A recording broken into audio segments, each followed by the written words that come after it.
दोस्तों स्वागत है आप सभी का आपका अपना यूट्यूब चैनल GTM स्टडी में। दोस्तों आज के इस वीडियो में 12th क्लास केमिस्ट्री का टॉप 100 का यह तीसरा वीडियो है, यानी कि 2 वीडियो ऑलरेडी अपलोड कर चुके हैं। अगर नहीं देखें तो उसका लिंक डिस्क्रिप्शन में दिया हुआ है, वहाँ पर जाकर आप ज़रूर देख लीजिएगा। तो दोस्तों आज के इस वीडियो में टोटल हम 35 इम्पोर्टेंट ऑब्जेक्टिव प्रश्न डिस्कस करने वाले हैं, जो कि काफ़ी ही इम्पोर्टेंट है, गेस किया हुआ प्रश्न है, क्योंकि इसमें हम टॉप 100 में वही क्वेश्चन सिलेक्ट किए हैं जो कि आपके बोर्ड एग्जाम में आ सकते हैं। आपके बोर्ड एग्जाम के लिए मोस्ट इंपॉर्टेंट ऑब्जेक्टिव क्वेश्चन है, ठीक है, जो कि गेस किया हुआ क्वेश्चन है। इसलिए दोस्तों आप एक भी क्वेश्चन स्किप नहीं करिएगा, वीडियो के अंत तक बने रहिएगा। सभी प्रश्न को आपको काफ़ी अच्छा तरह से समझाया गया है, ताकि आप एक बार में ही समझ कर आप एग्ज़ाम में सही आंसर कर सकें। तो प्लीज़ आप वीडियो के अच्छे तरह से देखिए, अच्छी तरह से समझिए, ताकि आपका एग्ज़ाम में क्वेश्चन गलत नहीं हो। तो चलिए आज की वीडियो हम शुरू करते हैं। जल्दी से इस वीडियो को लाइक कर दीजिए, अपने दोस्तों में ज़्यादा से ज़्यादा शेयर कर दीजिए, और अभी तक हमारे चैनल को सब्सक्राइब नहीं किए तो प्लीज़ चैनल को सब्सक्राइब भी जरूर कर लीजिएगा। तो चलिए हम चलते हैं पहला प्रश्न पे, आज की वीडियो हम शुरू करते हैं। फर्स्ट क्वेश्चन में बोला जा रहा है कि बीमारियों के उपचार के लिए रसायनों का उपयोग कहलाता है। पहला ऑप्शन दे रहा है पॉलीथेरेपी, दूसरा दे रहा है फिजियोथेरेपी, और तीसरा दे रहा है कीमोथेरेपी, और चौथा दे रहा है इनमें से कोई नहीं।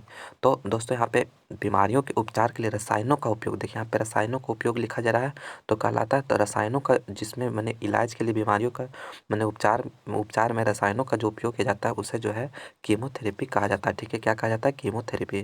तो मेरा सी ऑप्शन यहाँ पे कीमोथेरेपी बिल्कुल करेक्ट हो गया, ठीक है। याद रखना है बीमारियों के उपचार में अगर रसायनों का उपयोग किया जा रहा है तो जो कहलाता है कीमोथेरेपी। तो मेरा सी ऑप्शन यहाँ पे करेक्ट हो गया। नेक्स्ट क्वेश्चन दूसरा नंबर में कह रहा है कि वे औषधियाँ जो चिंता एवं मानसिक तनाव से ग्रसित व्यक्ति को दी जाती है कहलाती, यानी वैसे औषधियाँ जो चिंता और मानसिक तनाव से ग्रसित व्यक्तियों को दी जाती है कहलाती है। पहला ऑप्शन दर्द निवारक, दूसरा है प्रतिजैविक, तीसरा है प्रशांतक, और चौथा में इनमें से कोई नहीं। तो यहाँ पे सी ऑप्शन प्रशांतक बिल्कुल करेक्ट हो जाएगा, प्रशांतक, क्योंकि यहाँ पे कह रहा है चिंता और मानसिक तनाव से ग्रसित व्यक्तियों को मैंने दी जाती है, तो वह जो होता है प्रशांतक कहलाता है, ठीक है। तो मेरा सी ऑप्शन यहाँ पे बिल्कुल करेक्ट हो गया। दर्द निवारक जो दवाइयाँ हो गया वह शरीर मैंने कहने का मतलब दर्द से निवारण के लिए जो मैंने दर्द को मैंने दूर करने के लिए दिया जाता है दर्द निवारक, ठीक है। तो यहाँ पे प्रशांतक जो हो गया यह हो जाएगा चिंता और मानसिक तनाव से ग्रसित व्यक्तियों को दी जाती है, तो यह जो गया प्रशांतक कहलाता है, ठीक है। तो मेरा सी ऑप्शन यहाँ पे करेक्ट हो जाएगा। नेक्स्ट क्वेश्चन तीसरा नंबर में कह रहा है कि रासायनिक अधिशोषण अभिक्रिया है।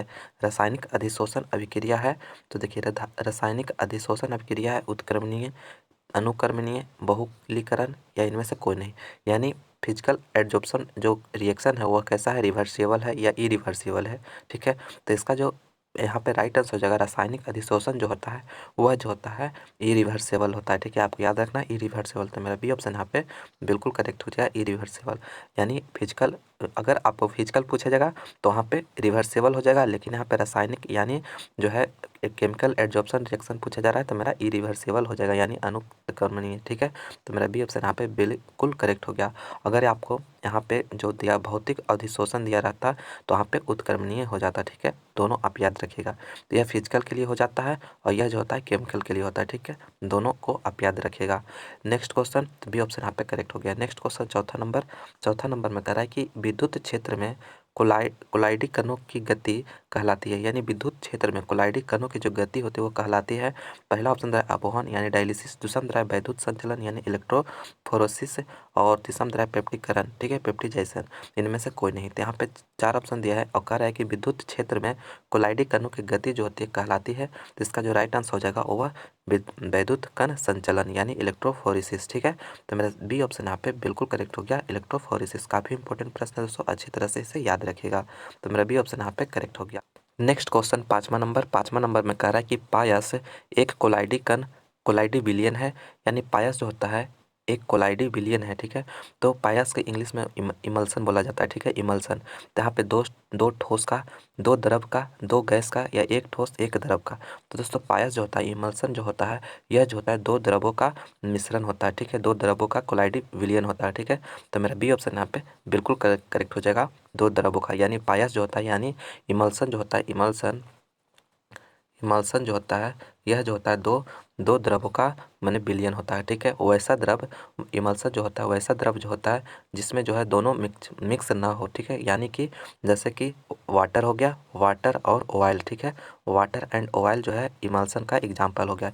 यानी दोनों देखिए, वाटर अगर ऑयल को मिलाते हैं तो दोनों एक दूसरे में नहीं मिलता है। ठीक है, तो यही जो हो जाता है एग्जाम्पल हो जाता है वाटर और ऑयल, जो एग्जाम्पल हो जाता है इमल्सन का यानी पायस का। तो पायस एक कोलाइडी विलयन है दो द्रवों का। ठीक है, दोनों द्रव है कि और कौन कौन, मैंने इसका एग्जाम्पल अगर दिया हुआ है तो वाटर और ऑयल आप याद रखिएगा। ठीक है, इमल्सन। तो मेरा बी ऑप्शन यहाँ पे करेक्ट हो जाएगा। नेक्स्ट क्वेश्चन छठा नंबर काफ़ी इंपॉर्टेंट प्रश्न है दोस्तों। कह रहा है कि भौतिक अधिशोषण की दर बढ़ती है। भौतिक अधिशोषण की जो दर होती है वो बढ़ती है ताप घटाने पर, ताप बढ़ाने पर, दाब घटाने पर, या इनमें से कोई नहीं। तो भौतिक अधिशोषण यानी फिजिकल एड्जॉर्प्शन की जो रेट होता है वह कब बढ़ेगा, जब ताप को, अगर टेम्परेचर को अगर आप डिक्रीज करिएगा, टेम्परेचर को अगर आप घटाते हैं, तब जो है फिजिकल एड्जॉर्प्शन जो होता है का रेट जो होता है वह बढ़ता है। ठीक है, तो आपको याद रखना ए ऑप्शन यहाँ पे बिल्कुल करेक्ट हो गया। ठीक है, भौतिक अधिशोषण की जो दर बढ़ती है ताप घटाने पर, याद रखना है अगर टेम्परेचर को अगर आप डिक्रीज करते हैं तब भौतिक अधिशोषण का जो रेट होता है वह बढ़ता है। ठीक है, लेकिन इसका जस्ट अपोजिट अगर आपको रासायनिक अधिशोषण दिया हो रहता है तो वहाँ पे जो इसका दर बढ़ेगा, तो उस मैंने अगर आप टेम्परेचर को इंक्रीज करते हैं तब इसका जो है दर भी बढ़ेगा। ठीक है, जब कब रहेगा, मैंने क्या रहेगा, रासायनिक अधिशोषण रहेगा तब। जब रासायनिक अधिशोषण रहेगा तो उसका जो दर अगर बढ़ाते हैं, अगर टेम्परेचर को इंक्रीज कराते हैं तो उसका जो रेट भी बढ़ेगा। लेकिन यहाँ पे अगर टेम्परेचर को डिक्रीज कराते हैं तो इसका जो रेट होता है वह घटता है। मैंने अगर यहाँ पे बढ़ाना है तो टेम्परेचर को घटाना पड़ेगा। तो इसलिए मेरा ए ऑप्शन यहाँ पे करेक्ट हो गया। ठीक है, क्या बोले हम कि अगर भौतिक अधिशोषण की दर अगर बढ़ती है तो कब बढ़ेगी, जब अगर टेम्परेचर को डिक्रीज कराते हैं तो। अगर यही फिर अगर रासायनिक अधिशोषण की दर बढ़ती है कब बढ़ेगी, तो जब उसका टेम्परेचर इंक्रीज कराइएगा तब। ठीक है, दोनों आपको याद रखना, एग्जाम में कोई भी आपसे पूछ सकता है, तो इसलिए ए ऑप्शन यहाँ पे करेक्ट हो गया। नेक्स्ट क्वेश्चन 7वां नंबर कि निम्नलिखित में से कौन लायोफोबिक कोलाइड है। लायोफोबिक कोलाइड का आपका एग्जाम्पल पूछा जा रहा है। तो पहला ऑप्शन है जिलेटिन, दूसरा ऑप्शन है सल्फर, और तीसरा ऑप्शन है स्टार्च, और चौथा ऑप्शन है गोंद। तो लायोफोबिक कोलाइड का जो एग्जाम्पल होता है दोस्तों वह सल्फर होता है। ठीक है, मेरा बी ऑप्शन यहाँ पे बिल्कुल करेक्ट हो गया, सल्फर। और बाकी जिलेटिन हो गया, स्टार्च हो गया, गोंद हो गया, यह लायोफोबिक नहीं है, यानी लायोफिलिक कोलाइड है। ठीक है, आपको याद रखना है लायोफिलिक कोलाइड।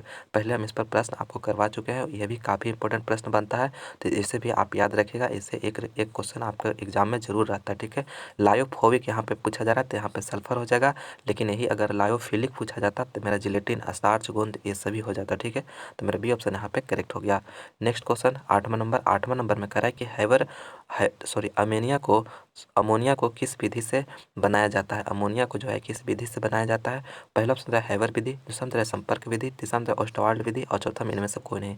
तो अमोनिया का जो प्रिपरेशन किया जाता है दोस्तों वह हैबर विधि से किया जाता है। ठीक है, हैबर विधि आपको याद रखना है, अमोनिया का जो प्रिपरेशन होता है वो हैबर विधि से किया जाता है, यानी हैबर विधि से बनाया जाता है। तो मेरा ए ऑप्शन यहाँ पे बिल्कुल करेक्ट हो गया। नेक्स्ट क्वेश्चन दोस्तों यहाँ पे और देखिए आपको बता देते हैं दो पॉइंट। यहाँ पे संपर्क विधि है, संपर्क विधि है तो संपर्क विधि से जो होता है सल्फ्यूरिक एसिड को बनाया जाता है H2SO4, यानी कॉन्टेक्ट प्रोसेस से H2SO4 को बनाया जाता है। और ओस्टवाल्ड विधि से जो होता है नाइट्रिक अम्ल को बनाया जाता है, यानी HNO3 या नाइट्रिक अम्ल को बनाया जाता है। दोनों आप याद रखिएगा, ये भी दोनों याद रखिएगा। और इस हैबर अमोनिया जो है हैबर विधि से बनाया जाता है, इसको बताएं, ये ऑप्शन आप पे करेक्ट हो गया। लेकिन अगर आपसे H2SO4 जो है किस विधि से बनाया जाता है तो संपर्क विधि से, और HNO3 जो होता है किस विधि से बनाया जाता है तो ओस्टवाल्ड विधि से बनाया जाता है। आप ये भी याद रखिएगा, आपके एग्जाम के लिए काफ़ी ही महत्वपूर्ण है। चलते हैं नेक्स्ट क्वेश्चन 9 नंबर में कह रहा है कि प्रथम कोटि के लिए मैंने हाफ ऑफ लाइफ का मान यानी T1/2 का मान जो पूछा जा रहा है प्रथम कोटि के लिए। ठीक है, तो इसका जो वैल्यू होता है T1/2 जो वैल्यू होता है हाफ ऑफ लाइफ जो होता है 0.693/K होता है। ठीक है, 0.693/K होता है। तो मेरे कौन सा ऑप्शन में, बी ऑप्शन में दिया हुआ, तो बी ऑप्शन यहाँ पे करेक्ट हो जाएगा। बी ऑप्शन यहाँ पे हाफ ऑफ लाइफ जो हो जाता है 0.693/K होता है फर्स्ट ऑर्डर रिएक्शन के लिए। ठीक है, तो मेरा बी ऑप्शन यहाँ पे करेक्ट हो जाएगा। नेक्स्ट क्वेश्चन 10वां नंबर में कह रहा है काफ़ी इंपॉर्टेंट प्रश्न है। कर एक फैराडे वैद्युत कितने कूलॉम के बराबर होता है, यानी एक फैराड बराबर जो होता है कितने कूलॉम होता है आपको यह बताना है। तो इसका जो राइट आंसर हो जाएगा 96,500 कूलॉम के बराबर होता है, 96,500 कूलॉम के बराबर होता है। तो मेरा कौन सा ऑप्शन दे रहा है, बी ऑप्शन में दे रहा है। तो बी ऑप्शन यहाँ पे करेक्ट हो जाएगा। 1 फैराडे बराबर जो होता है वह 96,500 कूलम के बराबर होता है। तो बी ऑप्शन यहाँ पे करेक्ट हो गया। नेक्स्ट क्वेश्चन 11 नंबर में कह कि सौर सेलों के निर्माण में कौन सा तत्व प्रयोग होता है, यानी सौर सेल को जो निर्माण किया जाता है, सूर्य प्लेट को जो निर्माण किया जाता है वह किस तत्व का प्रयोग किया जाता है। पहला ऑप्शन रहा एसन यानी टिन, सिलिकॉन, एल्युमिनियम, कॉपर। तो इसका राइट आंसर हो जाएगा सिलिकॉन। ठीक है, तो मेरा बी ऑप्शन यहाँ पे बिल्कुल करेक्ट हो जाएगा। सूर्य प्लेट जो होता है दोस्तों, यह सौर सेल जो होता है, सौर सेलों का जो निर्माण किया जाता है वह जो होता है सिलिकॉन तत्व का प्रयोग करके बनाया जाता है, यानी बी ऑप्शन यहाँ पे बिल्कुल करेक्ट हो गया। नेक्स्ट क्वेश्चन 12 नंबर में करेक्ट निम्नलिखित में से कौन द्वितीयक सेल है, यानी आपको बताना है कौन जो है द्वितीयक सेल है यानी सेकेंडरी सेल है। पहला ऑप्शन दे रहा है लेड स्टोरेज बैटरी, दूसरा दे रहा है लोकलांसे सेल, और तीसरा दे रहा है सांद्रण सेल, और चौथा में इनमें से सभी। तो इसका जो राइट आंसर हो जाए द्वितीयक सेल जो होता है यह लेड स्टोरेज बैटरी होता है। ठीक है, ए ऑप्शन यहाँ पे बिल्कुल करेक्ट हो गया, लेड स्टोरेज बैटरी। ठीक है, आपको याद रखना है द्वितीयक सेल का एग्जाम्पल कौन हो रहा है, लेड स्टोरेज बैटरी। ठीक है, और लोकलांसे सेल जो होता है दोस्तों यह प्राथमिक सेल का एग्जाम्पल है। ठीक है, आपको याद रखना है लोकलांसे सेल जो होता है प्राथमिक सेल का एग्जाम्पल होता है। तो मेरा यहाँ पे द्वितीयक सेल पूछा जा रहा है, तो ए ऑप्शन यहाँ पे करेक्ट हो गया।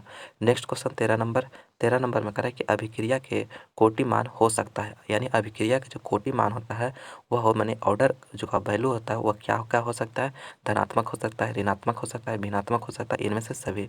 तो कोटि का अभिक्रिया का जो कोटि मान होता है वह इनमें से सभी हो सकता है, यानी धनात्मक भी हो सकता है, ऋणात्मक भी हो सकता है, भिन्नात्मक भी हो सकता है। ठीक है, तो मेरा डी ऑप्शन यहाँ पे बिल्कुल करेक्ट हो गया। ऑर्डर का जो वैल्यू हो सकता है वह किसी भी रिएक्शन का ऑर्डर का वैल्यू जो हो सकता है वह धनात्मक, ऋणात्मक और भिन्नात्मक तीनों हो सकता है। तो इसलिए डी ऑप्शन यहाँ पे करेक्ट हो गया। नेक्स्ट क्वेश्चन 14 नंबर में कह रहा है कि अमोनिया के उत्पादन में प्रयुक्त उत्प्रेरक कौन सा है, यानी अमोनिया के प्रिपरेशन में जो प्रयुक्त कैटलिस्ट होता है वह कौन सा है।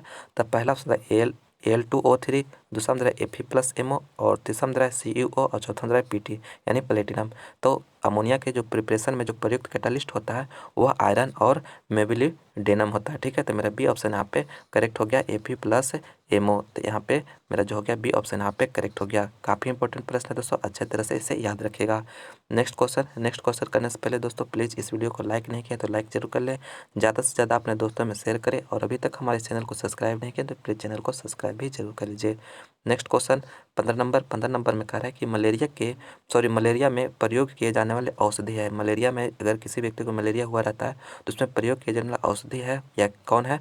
तो पहला ऑप्शन एस्प्रिन, दूसरा में कुनैन, और तीसरा में मार्फिन, चौथा में एनाल्जीन। तो यहाँ पे कुनैन जो होता है मलेरिया में प्रयोग किए जाने वाले औषधि है। ठीक है, तो मेरा बी ऑप्शन यहाँ पे कुनैन बिल्कुल करेक्ट हो गया। कुनैन जो होता है मलेरिया में प्रयोग किए जाने वाले औषधि है। ठीक है, तो बी ऑप्शन यहाँ पे करेक्ट हो गया। तो बी ऑप्शन यहाँ पे कुनैन जो होता है दोस्तों, यहाँ पे एक पॉइंट और बता देते हैं। कुनैन जो होता है सिनकोना पेड़ होता है उसके छाल से प्राप्त किया जाता है। ठीक है, सिनकोना के पेड़ के छाल से प्राप्त किया जाता है कुनैन, तो ये भी आप याद रखिएगा। क्वेश्चन 16 नंबर में कह रहा है कि प्रथम कोटि की अभिक्रिया का वेग 0.01 मिनट है, तो अभिक्रिया का अर्ध आयु काल होगा, यानी अर्ध काल आयु आपसे पूछा जाए, यानी T1/2 आपसे पूछा जा रहा है। इसका वैल्यू क्या होता है 0.693 बटा के होता है। ठीक है, तो यहाँ पे के का जो वैल्यू दिया हुआ है इतना दिया हुआ है। ठीक है, तो यहाँ पे 0.693 और बटा के कितना दिया हुआ है 0.01 दिया हुआ है। ठीक है, तो इसी को अगर जस्ट आप काटते हैं तो इसका वैल्यू निकल कर कितना आ जाता है, तो 669.3 आ जाएगा। ठीक है, 693 आ जाएगा। तो यहाँ पे मेरा कौन सा ऑप्शन में दे रहा है, मेरा बी ऑप्शन में दिया जा रहा है, तो बी ऑप्शन यहाँ पे करेक्ट हो जाएगा। ठीक है, प्रथम कोटि का अभिक्रिया का जो वेग हो रहा है इतना मिनट, यहाँ मिनट इन्वर्स होगा है, तो अभिक्रिया के अर्ध आयु काल होगा। तो अर्ध आयु काल बराबर जो फार्मूला हम जानते हैं ये पढ़े हैं। तो यहाँ पे के जो होता है यही कोटि का अभिक्रिया का वेग का वैल्यू दिया हुआ है 0.01 मिनट। ठीक है, पर मिनट इनवर्स। तो यहाँ पे इसी को अगर वैल्यू धर देते हैं तो मेरा कितना आ जाएगा 69.3, और यह मिनट ऊपर चला जाएगा तो मेरा यहाँ पे मिनट हो जाएगा। ठीक है, मिनट इनवर्स चेंज होकर मिनट आ जाएगा, तो मेरा देखिए बी ऑप्शन में यहाँ पे करेक्ट दिया हुआ है, तो बी ऑप्शन यहाँ पे करेक्ट हो जाएगा। नेक्स्ट क्वेश्चन 17 नंबर में करें निम्न में से कौन अनुसंख्य गुण है, यानी अनुसंख्य यानी कोलिगेटिव प्रॉपर्टी। तो कोलिगेटिव प्रॉपर्टी क्या बताया था कि वैसा प्रॉपर्टी जो उसका जो कॉन्सेंट्रेशन ऑब्सोल्यूट पर उसका प्रॉपर्टी डिपेंड करता है। ठीक है, तो अनुसंख्य कोलिगेटिव प्रॉपर्टी का एग्जांपल कौन है। पहला ऑप्शन है श्यानता, दूसरा है प्रसारण दाब, और तीसरा है तृष्णनाम, और चौथा है तरलता। तो इसका जो अनुसंख्य गुण जो है वह जो हो जाएगा प्रसारण दाब यानी ऑस्मेटिक प्रेशर, यहाँ पे करेक्ट आंसर हो जाएगा। बी ऑप्शन यहाँ पे करेक्ट हो गया। बाकी ये सभी जो है यह अनुसंख्य यानी कोलिगेटिव प्रॉपर्टी में नहीं आता है, तो बी ऑप्शन यहाँ पे करेक्ट हो गया। नेक्स्ट क्वेश्चन 18 नंबर में कह रहा है कि सामान्य ताप एवं दाब पर किसी गैस के एक मोल में आयतन। काफ़ी इंपॉर्टेंट प्रश्न है दोस्तों, यह काफ़ी इंपॉर्टेंट पॉइंट है। कह रहा है कि नॉर्मल टेम्परेचर एंड प्रेशर पर जो होता है एक मोल का आयतन जो होता है कितना होता है, तो 24.4 लीटर होता है। ठीक है, 24.4 लीटर के बराबर होता है। तो मेरा कौन सा ऑप्शन में है, बी ऑप्शन में दिया जा रहा है, तो बी ऑप्शन यहाँ पे करेक्ट हो जाएगा। 22.4 लीटर होता है। ठीक है, तो बी ऑप्शन यहाँ पे करेक्ट हो गया। नेक्स्ट क्वेश्चन 19वां नंबर में कह रहा है कि लौह चुंबकीय यानी फेरोमैग्नेटिक का उदाहरण है। पहला ऑप्शन था आयरन, दूसरा था कोबाल्ट, तीसरा था निकेल और चौथा इनमें से सभी। तो फेरोमैग्नेटिक का एग्जाम्पल जो होता है इनमें से सभी, यानी ये तीनों आयरन हो गया, कोबाल्ट हो गया, निकल हो गया, ये सभी जो है फेरोमैग्नेटिक का एग्जाम्पल है। तो मेरा डी ऑप्शन यहाँ पे बिल्कुल करेक्ट हो गया, फेरोमैग्नेटिक का एग्जाम्पल सभी है। नेक्स्ट क्वेश्चन 20वां नंबर में कह रहा है कि कांच होता है, कांच जो होता है वो क्या है, सूक्ष्म क्रिस्टलीय ठोस, दूसरा अति शीतल द्रव और तीसरा है जैल और चौथा इनमें से कोई नहीं। तो कांच जो होता है अति शीतल द्रव होता है। ठीक है, बी ऑप्शन यहाँ पे करेक्ट हो गया, अति शीतल द्रव। कांच जो होता है अति शीतल द्रव होता है, तो बी ऑप्शन यहाँ पे करेक्ट हो गया। नेक्स्ट क्वेश्चन 21वां नंबर में कह रहा है कि बिना बुझा हुआ चूना को जल में डाला जाता है तो अभिक्रिया होती है। यानी बिना बुझा हुआ चूना को अगर आप जल में डालते हैं तो अभिक्रिया होती है। पहला होता है ऊष्मा छेपी, दूसरा होता है ऊष्मा शोषी और तीसरा होता है दोनों और चौथा में इनमें से कोई नहीं। तो अगर बिना बुझा हुआ चूना को अगर जल में डालते हैं तो जो अभिक्रिया होती है ऊष्मा छेपी होता है। तो मेरा ए ऑप्शन यहाँ पे करेक्ट हो गया, ऊष्मा छेपी अभिक्रिया किसको कहते हैं, वैसा अभिक्रिया जिसमें जो है हीट का जनरेशन हो, यानी हीट जनरेट होगा तो ऊष्मा छेपी अभिक्रिया होता है। अब ऊष्मा शोषी जिसमें मैंने कोई भी अभिक्रिया को स्टार्ट करने के लिए हमें उस मैंने एनर्जी को देना पड़ता है, यानी उसे गर्म करना पड़ता है, तो वो जो हो गया ऊष्मा हीट को गेन कर रहा है। ठीक है, तो आपको दोनों याद रखना है, ऊष्मा छेपी जो है हीट जनरेट करेगा इसको, लेकिन ऊष्मा शोषी है पहले आपको हीट देना पड़ेगा तब अभिक्रिया स्टार्ट होता है। तो बिना बुझा हुआ चूना, यानी देखिए घर में जैसे पेंटिंग वगैरह के लिए हम लोग चूना लाते हैं घर में, तो उसमें अगर एक टुकड़ा उसको अगर वाटर में डाल देते हैं तो देखिए वह कुछ देर के बाद जो होता है पानी जो होता है वह गर्म हो जाता है। ठीक है, तो इससे हमें पता चलता है कि यह एक ऊष्मा छेपी हीट को जनरेट कर रहा है। ठीक है, तो ऊष्मा छेपी अभिक्रिया हो जाएगा, तब ये ऑप्शन यहाँ पे करेक्ट हो जाएगा। नेक्स्ट क्वेश्चन 22वां नंबर में कह रहा है कि अमोनिया आर्द्र लिटमस पत्र को किस रंग में बदल देता है। यानी अमोनिया जो होता है आर्द्र लिटमस पत्र को किस रंग में बदल देता है। पहला ऑप्शन है उजला, दूसरा है नीला, तीसरा है पीला और चौथा है हरा। तो यहाँ पे लाल लिटमस पत्र दिया हुआ है। ठीक है, इसको अमोनिया जो है किस रंग में परिवर्तन कर देगा। ठीक है, तो इसका जो राइट आंसर हो जाएगा वह नीला। ठीक है, बी ऑप्शन यहाँ पे बिल्कुल करेक्ट हो जाएगा, नीला। यानी जो है लाल से अगर नीला हो जा रहा है, नीला हो जा रहा है तो वह जो हो जाता है क्या हो जाता है, अगर मेरा लाल से नीला कर दे रहा है तो वह जो हो जाएगा बेस हो जाएगा। ठीक है, अगर नीला से लाल कर दे रहा है तो वह जो हो जाता है एसिड हो जाता है। ठीक है, आपको याद रखना है। लेकिन यहाँ पे जो कह रहा है अमोनिया जो है आर्द्र लिटमस पत्र को जो है किस रंग किस कलर में बदल देता है, तो वह हो जाएगा नीला में। तो बी ऑप्शन यहाँ पे करेक्ट हो जाएगा। नेक्स्ट क्वेश्चन 23वां नंबर में कह रहा है कि ग्लूकोज में कैराइल कार्बन की संख्या होती है। ग्लूकोज में जो कैराइल कार्बन की संख्या होती है वह कितनी होती है, 6 होती है, 5 होती है, 4 होती है या 3 होती है। तो कैराइल कार्बन की संख्या जो ग्लूकोज में होती है वह 4 होती है। मेरा सी ऑप्शन यहाँ पे करेक्ट हो गया। नेक्स्ट क्वेश्चन 24वां नंबर में कह रहा है कि विटामिन सी का रासायनिक नाम है। यानी विटामिन सी का जो रासायनिक नाम है वो क्या है, सिट्रिक अम्ल है, लैक्टिक अम्ल है या एस्कर्बिक अम्ल है या इनमें से कोई नहीं। तो विटामिन सी का जो रासायनिक नाम है वह एस्कर्बिक अम्ल यानी एस्कर्बिक एसिड होता है। तो सी ऑप्शन यहाँ पे करेक्ट हो गया। रासायनिक नाम इसका क्या है, एस्कर्बिक अम्ल। तो सी ऑप्शन यहाँ पे करेक्ट हो गया। और यहाँ पे एक क्वेश्चन और आपको बता दें, सिट्रिक अम्ल जो होता है दोस्तों यह संतरा में पाया जाता है और लैक्टिक अम्ल जो होता है यह दूध में पाया जाता है, ये भी आप याद रखिएगा। ठीक है, तो मेरा यहाँ पे हो जाएगा, यहाँ पे पूछा जा रहा है विटामिन सी का रासायनिक नाम क्या होता है, एस्कर्बिक अम्ल हो जाएगा। तो सी ऑप्शन यहाँ पे करेक्ट हो जाएगा। नेक्स्ट क्वेश्चन 25वां नंबर में कह रहा है कि निम्नलिखित में से कौन अयस्क फेन उत्प्लन विधि से सांद्रित किया जाता है। यानी कौन सा अयस्क जो है फेन उत्प्लवन यानी फ्लोथ फ्लोटेशन मेथड से सांद्रित किया जाता है। पहला ऑप्शन है हेमेटाइट, दूसरा है मैग्नेटाइट और तीसरा है कॉपर पायराइट और चौथा है बॉक्साइट। तो फेन में हम जानते हैं कि फ्लोथ फ्लोटेशन मेथड जो यूज किया जाता है कॉन्सेंट्रेशन ऑफ ओर के लिए, तो वह होना चाहिए सल्फाइड अयस्क होना चाहिए। ठीक है, तो इसमें जो सल्फाइड अयस्क है वह कॉपर पायराइट है। तो मेरा सी ऑप्शन यहाँ पे कॉपर पायराइट बिल्कुल करेक्ट हो जाएगा। बाकी हेमेटाइट, मैग्नेटाइट और बॉक्साइट जो है यह फेन प्लवन विधि द्वारा सांद्रित नहीं किया जाता है। तो कौन किया जाता है, तो कॉपर पेराइट किया जाता है। तो सी ऑप्शन यहाँ पे करेक्ट होगा। नेक्स्ट क्वेश्चन 26 नंबर में कह रहा है कि कॉपर धातु को शोधन निम्नलिखित में से किस विधि द्वारा किया जाता है। पहला ऑप्शन है वैद्युत अपघटनी विधि, दूसरा ऑप्शन है मंडल परिसंस्करण और तीसरा ऑप्शन है बर्न लेखकीय, चौथा में इनमें से कोई नहीं। तो कॉपर धातु का जो प्योरीफिकेशन किया जाता है वह जो होता है किस विधि से किया जाता है, तो इसका जो राइट आंसर हो जाएगा ऑप्शन नंबर ए वैद्युत अपघटनी विधि द्वारा। ठीक है, वैद्युत अपघटनी विधि द्वारा, तो ए ऑप्शन यहाँ पे करेक्ट हो जाएगा। नेक्स्ट क्वेश्चन, ये भी काफी इंपॉर्टेंट प्रश्न है दोस्तों, अच्छी तरह से इसे याद रखिएगा। नेक्स्ट क्वेश्चन 27वां नंबर में कह रहा है कि ओलियम का सूत्र है, ओलियम का जो सूत्र है वह क्या है। तो ओलियम का जो सूत्र होता है दोस्तों वह H2H2O7 होता है। ठीक है, आपको याद रखना H2H2O7 होता है। तो मेरा कौन सा ऑप्शन हो जाएगा, सी ऑप्शन यहाँ पे करेक्ट हो जाएगा। ओलियम का जो सूत्र है H2H2O7 है, तो सी ऑप्शन यहाँ पे करेक्ट हो गया। अगर दोस्तों अभी तक हमारे चैनल को सब्सक्राइब नहीं किया तो प्लीज़ चैनल को सब्सक्राइब जरूर कर लीजिएगा और ज़्यादा से ज़्यादा इस वीडियो को शेयर करें लोगों के पास। प्लीज़ दोस्तों शेयर जरूर करिएगा क्योंकि उन्हें भी ज़्यादा से ज़्यादा हेल्प मिल सके। नेक्स्ट क्वेश्चन में 28वां नंबर में कह रहा है कि NH3 में N का संकरण है, यानी NH3 अमोनियम जो N का जो होगा मैंने हाइब्रिडाइजेशन आपसे पूछा जा रहा है। तो क्या होगा, तो देखिए अमोनिया जो होता है दोस्तों इस तरह से इसका स्ट्रक्चर बनता है। यहाँ पे H हो गया, H हो गया और H हो गया। यहाँ पे एक लोन पेयर रहता है। ठीक है, लोन पेयर रहता है इस तरह से। तो लोन पेयर हो गया, तो मेरा यहाँ पे देखिए एक हो गया, 2 3 4, यानी इसका जो हाइब्रिडाइजेशन हो जाएगा sp3 हो जाएगा। ठीक है, तो कौन सा ऑप्शन हो जाएगा, सी ऑप्शन में दे रहा है। ठीक है, तो सी ऑप्शन यहाँ पे करेक्ट हो जाएगा sp3। काफ़ी इंपॉर्टेंट प्रश्न है भी, यानी 3 मेरा सिग्मा बॉन्ड होगा, एक लोन पेयर हो गया, तो मेरा sp3 हो जाएगा। ठीक है, तो सी ऑप्शन यहाँ पे करेक्ट हो जाएगा।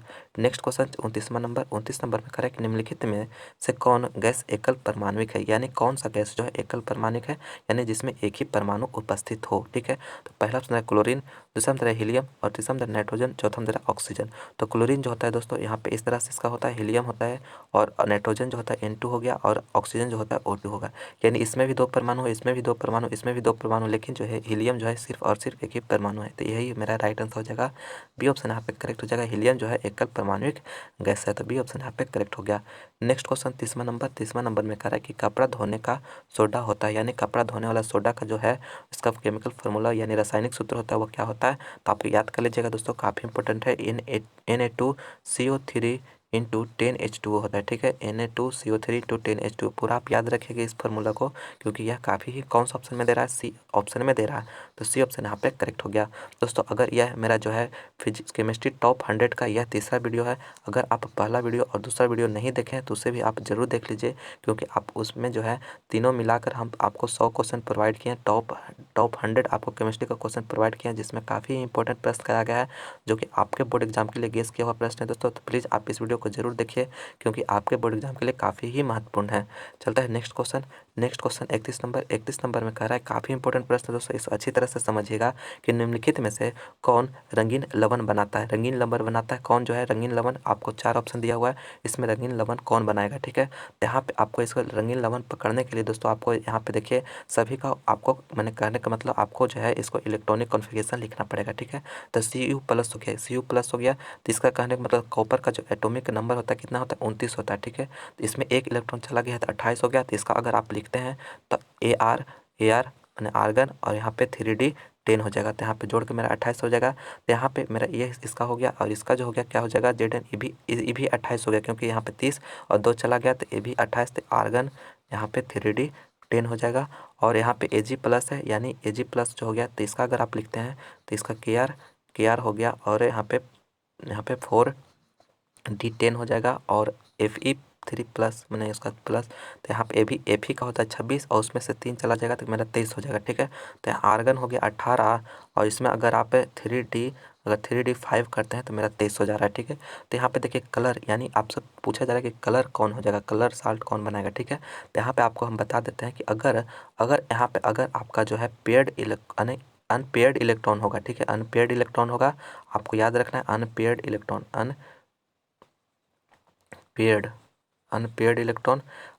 इलेक्ट्रॉन रहेगा तो वह जो होता है पैरामैग्नेटिक होता है और आपका जो होता है कलर होता है। ठीक है, यानी कलर होगा। ठीक है, आपको ये याद रखना है तीनों को, यानी पैरामैग्नेटिक जो हो जाएगा अनपेयर्ड इलेक्ट्रॉन जिसमें रहेगा वह पैरामैग्नेटिक भी होगा और कलर भी होगा।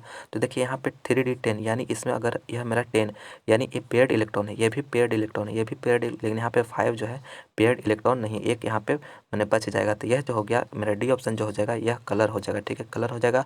अगर यहाँ पे अगर पूछा जाता है पैरामैग्नेटिक कौन होता तो मेरा यही ऑप्शन होता, लेकिन बाकी जो 3 ऑप्शन यह डाईमैग्नेटिक हो जाता। ठीक है, अगर पैरामैग्नेटिक और कलर के लिए पूछा जाता तो मेरा डी ऑप्शन यहाँ पे राइट आंसर हो जाता था। ठीक है, लेकिन आप इलेक्ट्रॉनिक कॉन्फ़िगरेशन पहले लिखिएगा, उसमें आप पहले देख लीजिएगा कौन पेयर्ड इलेक्ट्रॉन है कौन पेयर्ड इलेक्ट्रॉन नहीं है।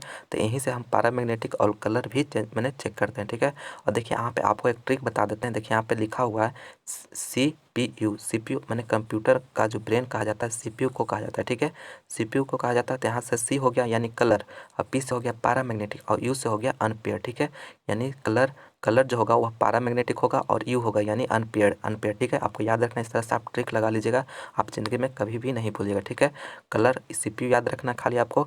मेरा C से हो गया कलर, P से हो गया पैरामैग्नेटिक, U से हो गया अनपेयर्ड। ठीक है, इस तरह से आप याद रखते हैं तो कभी भी गलत आपका नहीं होगा।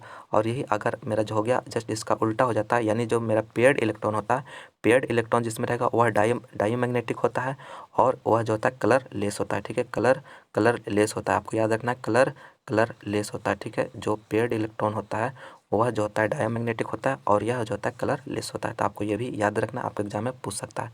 तो दोस्तों इतना अच्छा से समझाएं कि अगर इस तरह से अगर आप सीख लेते हैं तो इससे अगर क्वेश्चन आएगा तो आपका कभी भी गलत नहीं हो। तो प्लीज़ दोस्तों इसे शेयर जरूर करिएगा, ज़्यादा से ज़्यादा इसे शेयर करिए ताकि उन्हें भी हेल्प मिले। और दोस्तों अगर आप मेरा और भी दूसरे सब्जेक्ट का वीडियो देखना चाहते हैं तो उसका लिंक डिस्क्रिप्शन में दिया हुआ है, वहाँ पर जाकर आप मेरा दूसरे भी सब्जेक्ट का वीडियो देख सकते हैं। फटाफट वो सभी वीडियो देख लीजिए क्योंकि अब आपके पास समय बहुत कम बचा हुआ है। तो प्लीज़ आप वो सब वीडियो देखकर रिवीजन जरूर कर लीजिए। चलते हैं नेक्स्ट क्वेश्चन 32 नंबर में करें कि निम्नलिखित में से कौन निष्क्रिय गैस सबसे अधिक अभिक्रियाशील है। यानी कौन गैस निष्क्रिय इनर्ट गैस जो है, नोबल गैस जो है, निष्क्रिय गैस को इनर्ट गैस भी कहा जाता है, नोबल गैस भी कहा जाता है। आपको कोई भी ऑप्शन दे दे, यानी मैंने लिखे तो आप कंफ्यूज मत करिएगा। ठीक है, सबसे अधिक अभिक्रियाशील मैंने कौन जो है सबसे ज़्यादा रिएक्शन करने वाला है। तो पहला ऑप्शन था हीलियम, दूसरा था आर्गन, तीसरा था जेनॉन और चौथा था नियॉन। तो यहाँ पे जेनॉन जो होता है दोस्तों वह सबसे अधिक अभिक्रियाशील होता है। तो मेरा सी ऑप्शन यहाँ पे बिल्कुल करेक्ट हो जाएगा, सी ऑप्शन जेनॉन, क्योंकि मेरा जेनॉन जो हो गया यह जो है सबसे अधिक अभिक्रियाशील है, लेकिन हीलियम हो गया, आर्गन हो गया, नियॉन हो गया, यह ज़्यादा अभिक्रियाशील नहीं है। तो इसलिए मेरा जो है सी ऑप्शन यहाँ पे करेक्ट हो गया, यह सबसे ज़्यादा अभिक्रियाशील होता है। और यहाँ पे क्वेश्चन और पूछा जाता है कौन सा निष्क्रिय गैस होता है वायुमंडल में सबसे अधिक मैंने अमाउंट में प्राप्त रहता है, तो यह आर्गन हो जाता है। ठीक है, आर्गन, आपको ये याद रखिएगा। नेक्स्ट क्वेश्चन 33 नंबर में कर रहा है शॉटकी दोष, शॉटकी डिफेक्ट के कारण क्रिस्टल का घनत्व पहला ऑप्शन है बढ़ जाता है, दूसरा में घट जाता है, वही रहता है, इनमें से कौन है। तो स्कॉटी डिफेक्ट के कारण जो क्रिस्टल का घनत्व होता है, डेंसिटी जो होता है वह घट जाता है। ठीक है, आपको याद रखना है घट जाता है। तो बी ऑप्शन यहाँ पे बिल्कुल करेक्ट हो गया, घट जाता है। ठीक है, यह जो होता है दोस्तों जो इसका जो डेंसिटी जो होता है स्कॉटी डिफेक्ट के कारण उसका जो डेंसिटी जो होता है घट जाता है। ठीक है, आपको याद रखना है घट जाता है। तो बी ऑप्शन यहाँ पे करेक्ट हो गया।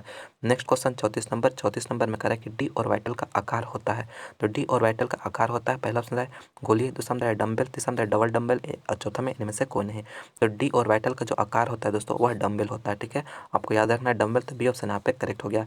यहाँ पे देखिए और आपको बता देते हैं एस, पी, डी और एफ 3 ब्लॉक होता है। तो इस ब्लॉक का जो आकार होता है वो किस तरह का होता है, लीनियर होता है। ठीक है, और पी ब्लॉक का जो होता है वह स्फेरिकल होता है, और डी ब्लॉक का अभी जस्ट बताया डम्बल, और एफ ब्लॉक का जो होता है डबल डम्बल होता है। ठीक है, आप चारों को याद रखिएगा, आपसे एग्जाम में एक क्वेश्चन इससे जरूर पूछा जाता है। तो बी ऑप्शन यहाँ पे करेक्ट हो जाएगा। नेक्स्ट क्वेश्चन 35 नंबर में करा कि प्राकृतिक रबर निम्नलिखित का बहुलक है। यानी नेचुरल रबर जो है निम्नलिखित का बहुलक है। पहला ऑप्शन है एस्टेराइन, दूसरा में है आइसोप्रीन, चौथा में क्लोरोप्रीन और तीसरा में क्लोरोप्रीन और चौथा में इनमें से कोई नहीं है। तो प्राकृतिक नेचुरल रबर जो है किसका बहुलक है। तो दोस्तों आप इस प्रश्न का आंसर हमें कमेंट करके बताइएगा कि इसका राइट आंसर क्या होगा। तो दोस्तों फाइनली आज हम टॉप केमिस्ट्री का टॉप 100 जो गेस ऑब्जेक्टिव क्वेश्चन है आज कंप्लीट कर लिए हैं। अगर यह मेरा जो है तीसरा वीडियो, अगर आप 2 वीडियो नहीं देखा है तो उसका लिंक प्लेलिस्ट का लिंक दिया हुआ, वहाँ पर जाकर आप जरूर देख लीजिएगा, जिसमें कि आपको टोटल आपको top 100 objective guess question provide किए हैं। तो दोस्तों प्लीज़ आप एग्जाम से पहले सभी क्वेश्चन को आप याद कर लीजिए, क्योंकि दोस्तों आपके एग्जाम के लिए काफ़ी ही महत्वपूर्ण है। तो चलिए दोस्तों इस प्रश्न का आप आंसर आप हमें कमेंट करके जरूर बताइएगा। तो चलिए दोस्तों यह मेरा जो था आज लास्ट प्रश्न था। मैं उम्मीद करता हूँ कि यह वीडियो आपको पसंद आया होगा। तो प्लीज़ इसे लाइक करें, अपने दोस्तों में ज़्यादा से ज़्यादा शेयर करिएगा दोस्तों, क्योंकि उन्हें भी हेल्प हो। और अभी तक हमारे इस चैनल को सब्सक्राइब नहीं किया तो प्लीज़ चैनल को सब्सक्राइब करके बेल आइकन भी प्रेस कर लीजिएगा, ताकि आने वाला वीडियो का नोटिफिकेशन आप लोगों को सबसे पहले मिले। तो चलिए मिलते हैं हम अगले वीडियो में। इस वीडियो को देखने के लिए बहुत बहुत धन्यवाद।